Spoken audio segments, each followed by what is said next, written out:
Hello and welcome. I am Tova. If you are new to my channel, I am a registered associate marriage and family therapist and provisional registered drama therapist in California. In this video, I'm going to share a different approach to exploring an already existing process or practice that it's basically like, I call it identity pies, where you kind of like draw a circle and then you kind of section off which, different parts of your identity or who you are, and like what is like the dominant identity, and what's, maybe one that you want to expand or strengthen. And I'm going to go through that, how I think about doing that activity with, you can use like a tarot deck, you could certainly use charms. I'm going to show how you could do it with Lorcana and Dixit, and then I made these little like role archetype character cards that you could obviously do as well, and they're just words, and I like to use these in lots of different ways, so this is certainly not the only application of these cards. And they just fell all over the place. Okay, got them back. But yeah, so this is one way that I use these types of cards, and probably in future videos I'll share other different types of ways to integrate these with imagery cards. All right, so the purpose really of this activity is to explore what is really, or what can be a multi-layered, sometimes contradictory, and very complex concept of ourselves, basically like what comprises our identity, thinking in terms of who we are in this moment, who we have been, who we are evolving into. And so kind of really being very expansive in terms of thinking about this type of exploration, and also thinking about it, even layering it. So thinking about not just like the identities in like a two-dimensional like image, or I guess like one-dimensional, but even how things might fit around each other and the spatial way that they really work together. So the first step is I don't want to say the most important, but it's kind of the foundational step. It's picking like what those identities are that we're going to be working with. And so it can be as like brief, maybe like 3 different types of identities to explore, all the way up to, like 7 or so. And it's not about analyzing, it's just about choosing an image or a specific type of role, if you're using like these word cards, that might represent like a potential voice or a theme or a facet of identity, right? And so it's not so much about knowing exactly why we're choosing things or choosing certain images over others. It's more just about kind of choosing ones that for whatever reason feel really resonant, or you're curious about, or like there's a strong like emotional reaction around it. And it's not even about like knowing exactly why. And the idea here is that sometimes it can be difficult to know just off the top of our heads without having some kind of a prompt or a precipitate or some kind of like image where it's like, oh my gosh, yes, I totally, like I feel that way. This feels like something resonant within me. So I'm just gonna kind of go through like, how many things do I have here? I have like 5, so that's perfect. You can even mix different objects or card types if you have them. And so the way that I would do it, like if I was going through, I'll just kind of pick a charm first, and I'm not gonna do this, like this is just kind of an example. So, just whatever, like charm, like, I don't know, this like star looks great. Okay, cool. And then if I was going to choose like a dixit card, I'm not gonna go through the entire deck. I'm just gonna go through the cards like one by one until I see something that kind of like I said before, that I just like resonate with for whatever reason. And this is really kind of tapping into my card play process, where we're just kind of really tuning into the imagery and our reactions or our resonances like with it. And again, we don't need to know why, and it doesn't even need to be to the entire image, right? Like in this one, it might be just like one of these faces, or the idea that these look like almost like tarot cards, or that, the color of her hair. It doesn't have to be related to like the entire image. It can be like, it can certainly, but it can also just be like a small part, like just kind of sitting somewhere and looking down into like the void, or whatever kind of like emotional aspect you might project basically onto this figure. So I'll just pick that one. So that's how you could use something like a Dixit deck, which is very open-ended, and there are, no traditional, or there's no prescribed meanings for Dixit. And then if I was going to use like, my word cards, this is really just kind of like exploring different roles or parts of self, right? And like sibling, that is it can be metaphorical, but it's also true. Like I do have that role, right? So I'll just, pick that one. I'm going to save Lorcana for last because that could be a little bit more involved. And then, you know, then even this one, like I have a cat, you know, so I mean, it can be as like metaphorical and depth oriented as like calls to you in that moment. Oh, this is that one. You know, it's very, whatever is just calling to you like in that moment for whatever reason. And no need to explain it yet. This is really a very exploratory practice. And then, okay, we're going to these. Okay. And then finally, the Lorcana card. So this is a deck that I put together to support self-growth and personal exploration based on the Lorcana method that I've been like working on. And so in this practice, really any card could work, right? Like even this item of like a signed contract, you know, the part of myself that, you know, makes contracts with myself, you know what I mean? Or that is very like structured or rules oriented. So it's again, this process of like free associating to the imagery on the card, to the role, to really any aspect of it. And again, just kind of like, you know, going along and just choosing one. I happen to choose a character, but that's okay. And in this practice, the numbers, like I talked about before, aren't as important really as kind of like that character or the role or the archetype and what it makes you think of in terms of your own parts of self. And then once you have your identity, or what represents your identities, is now when you're kind of going to go through and think about for each one, the part of you that it holds or that it reflects. And, you know, is it a role? Is it you at a particular age, like a past version of yourself? Is it some kind of a felt sense? Is it a dream, a role that you aspire? Like what part of you is it? And then of course, what do we call it, right? So even like sibling, I mean, that's pretty straightforward, but like Pegasus, like what role would that have? What would it be called? So, you know, thinking about like the timekeeper, maybe, I don't know. Or even here, like the hidden one. Or, you know, I don't know, the healer in training, just, I don't know, there's just so many different ways to go about kind of identifying that role.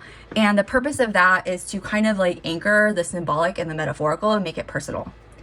And then the next part is you could draw this like on a circle.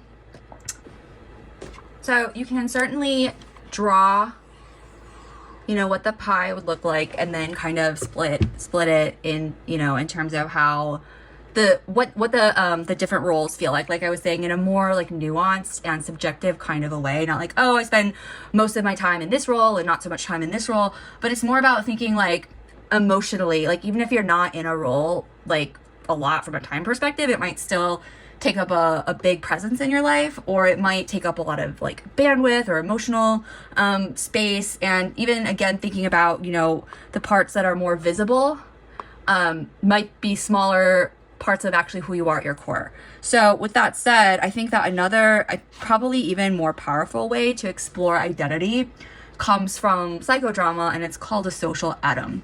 And so in psychodrama, the way that I would think about, and you know, again, there's no like one very specific way, but this is just one way to kind of think about it maybe, is in the center would be like, you know, you, or like your core. So I would just maybe like write core here in like this center.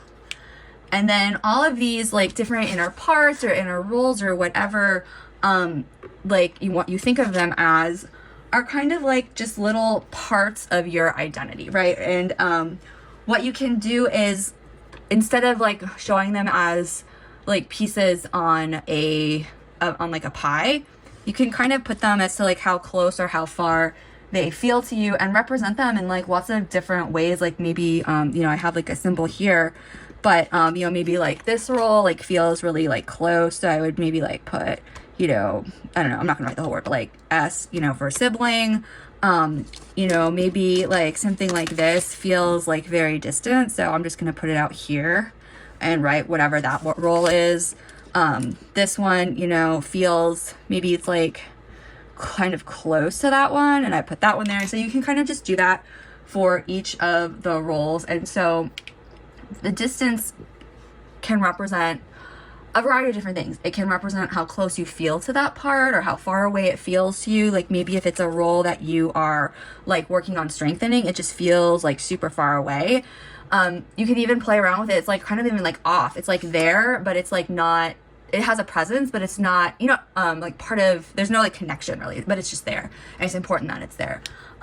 Thinking about how active or dominant certain roles are. So that could look differently, right? Like even though a role might feel far away, it could still feel really dominant in some ways. It could be the distance could represent how often certain roles show up. You could do an atom based on roles, that these same roles and how they change when you are in public spaces and public facing versus more private. How much influence they have on you. So, you know, maybe a role is like super far away because it just doesn't really, like that role that's like really out here, maybe it just doesn't influence you that much. And so basically whatever way, the closer it kind of is to this core need, the more present and accessible it is, and the farther away is like the more suppressed and the less, or maybe even less integrated that it is. And so you can also kind of, so not only can you represent relationships based on the lines, but also like the how you represent it, right? So maybe like it's far away, but it's like really a big role. So I mean, there's just so many ways that you can visually indicate some of this stuff on a map like this. And so either before or after your map, you can then kind of go through each identity and explore it individually. You could like draw it or write it or just kind of sit with it and reflect. And first of all, I think about them as the shadow ring and the halo ring. So the shadow ring for each, you know, part of your identity is kind of almost thinking about these as like characters or like inner characters, inner parts of self, and thinking about what is it that it fears? Like what does it hide? What does it avoid? And how it protects you. And then for the same identity, for the shadow ring and halo ring, let me just write this down. So shadow ring. Sorry, my handwriting is not super great. And halo ring. And for the halo ring, it's for the same, you know, each identity, what its gifts are, what it longs for, its voice of wisdom, what it wants you to grow into, right? Because this is also getting back to a huge principle of card play, is that every card, everything that we do in card play serves our greatest good. So it's never bad news. It's never like negative. It's always supporting growth. And so we're kind of going from like what the identity is, what its shadow side is, and what potential and what its gifts really are. If you wanted to, if you were so called to, you could pick like 2 identities to work with and kind of play around with a dialogue between them. So thinking about like what they would say to each other if they were able to speak, like what would, you know, this figure say to, you know, this figure, or maybe it's really attuned, your identity comes more from the crystals, and what does each one want for you? Where is there like conflict between these 2 identities, and where is there potential for collaboration or integration? So this is really about kind of tuning into and exploring like really inner tensions and really untapped like possibility and growth. And this process is almost like a little like mini side quest, because if you wanted to like explore it, you could probably pull like other cards or charms around it.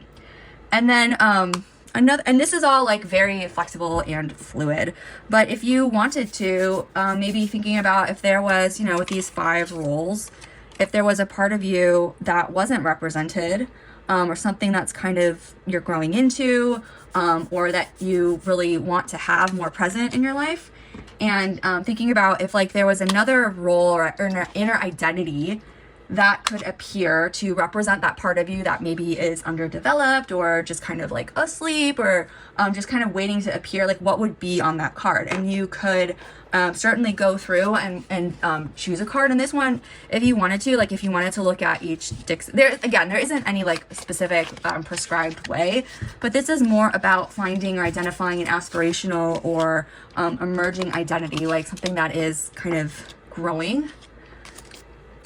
And then the next part is thinking about, you know, which part or which identity might want a little bit more space in your life, and maybe which part of your identity wants a little bit less, like very, very small amount. And then maybe thinking of a specific identity to really kind of keep front and center, and to really kind of like work with, you know, like for a week or like a day or something.